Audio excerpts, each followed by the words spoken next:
Welcome to this explainer.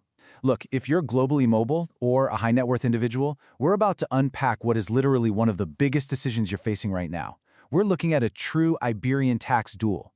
We're comparing two of the most lucrative yet drastically different Southern European tax optimization strategies available in 2026, Spain's Beckham law and Portugal's IFICI regime. So, if you're planning a move, the big question is, Spain or Portugal in 2026? Just a few years ago, both of these sunny destinations were essentially broad expat havens. But wow, things have changed dramatically. Deciding between them no longer just comes down to whether you prefer tapas or pastéis de nata. It now hinges entirely on navigating incredibly complex, highly targeted tax laws. Okay, let's dive into this. Here is our roadmap. First, we'll look at the 2026 tax landscape, then break down Spain's Beckham law and Portugal's IFICI regime.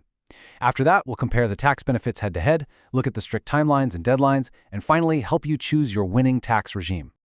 All right, Section 1, the 2026 tax landscape. From broad havens to targeted incentives. It's really a complete 180, honestly. Pre-2026, countries like Portugal were casting a huge wide net.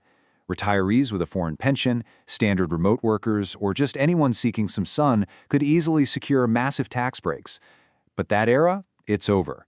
Today, high global taxes are still a major consideration, but both Spain and Portugal are acting like precision magnets. They're hunting specifically for tech talent, scientific researchers, startup founders, and high net worth investors, using two completely distinct, highly specific solutions. Let's get right into Section 2, Spain's Beckham law explained. The 24% flat rate strategy. Officially, it's called Article 93, the special tax regime for inbound workers. It actually started out as a loophole for a famous footballer, but today, especially when paired with Spain's recent startups law, it allows qualifying expats to be taxed as non-residents on their Spanish-sourced income.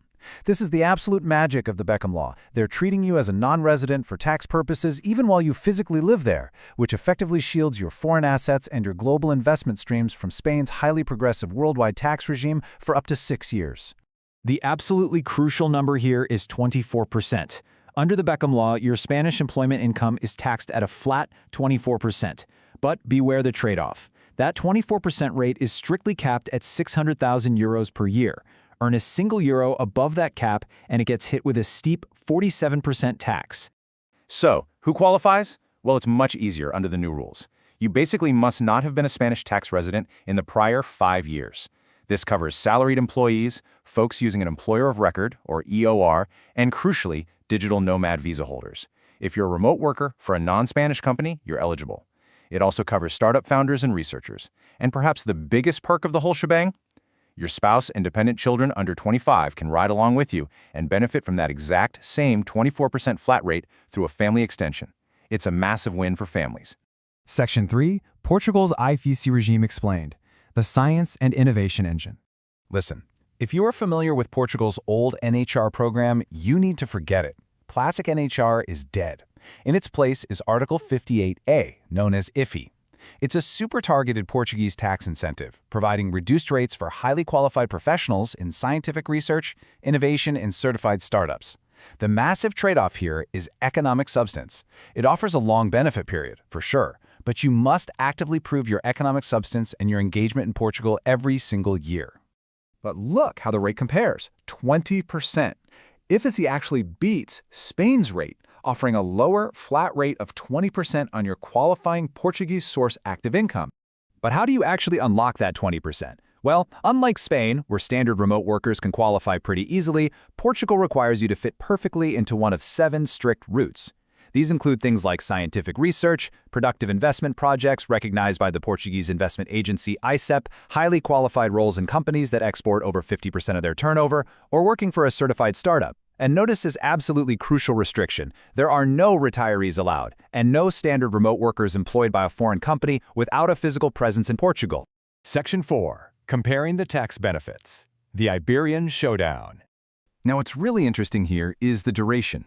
Spain's Beckham law gives you 6 consecutive tax years of benefits. Portugal's IFIC, on the other hand, gives you 10 consecutive years. So Portugal offers 4 more years of tax relief, but remember the catch. Their eligibility criteria are far, far more restrictive. Let's break down the actual math. For foreign dividends and capital gains, both countries offer exemptions. But Portugal has a massive advantage right now for investors. They've completely removed the old source taxability rule for foreign capital gains on securities. It's huge.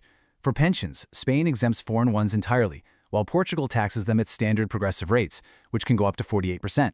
If you have significant global wealth, you really need to be aware of this. Spain exposes you to their solidarity wealth tax, known as ISGF, if your global net assets exceed 3 million euros. Portugal, zero wealth tax. But remember what we talked about earlier. Spain allows your family to join the regime, while Portugal's IFICI is strictly individual. Your spouse cannot automatically get that 20% rate unless they independently qualify. Section 5. Strict timelines and deadlines. Navigating the red tape. You really need to think of Spain's process as a ticking clock. From the exact moment you arrive, register with Social Security, or start work, you have exactly a 6-month window. Month 6 is the absolute hard deadline to file your Medalla 149 tax form. The bureaucracy here is unforgiving. Literally, a single day's delay means permanent exclusion from the Beckham law, and you'll be facing standard progressive rates. No exceptions. Let's move over to Portugal and see how this builds into an ongoing commitment. First, you secure your residency and your NIF, that's your Portuguese tax number, within 60 days. Then, you submit your IFICI enrollment through the portal by January 15th of the year following your move.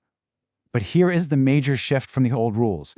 It is not a one-and-done application anymore. You must provide annual proof of eligibility every single January 15th just to maintain that 20% rate.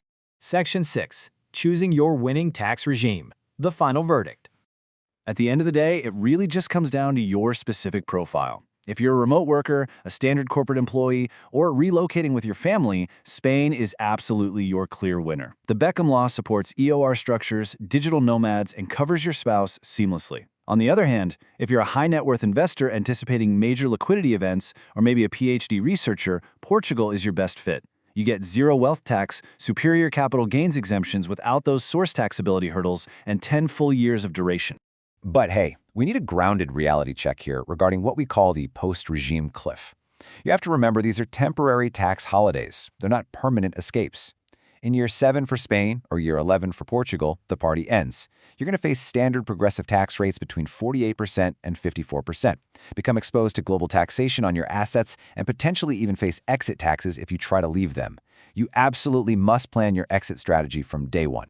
So what does this all mean for you? I'll leave you with this final, critical thought. Which Iberian tax strategy actually aligns with your 2026 timeline, your income streams, and your lifestyle? Both are incredible tools, but they serve completely different needs. Evaluate your profile carefully and always seek professional cross-border tax advice before you start packing your bags. Thanks so much for joining me for this explainer, and I hope this provided the clarity you need for your move.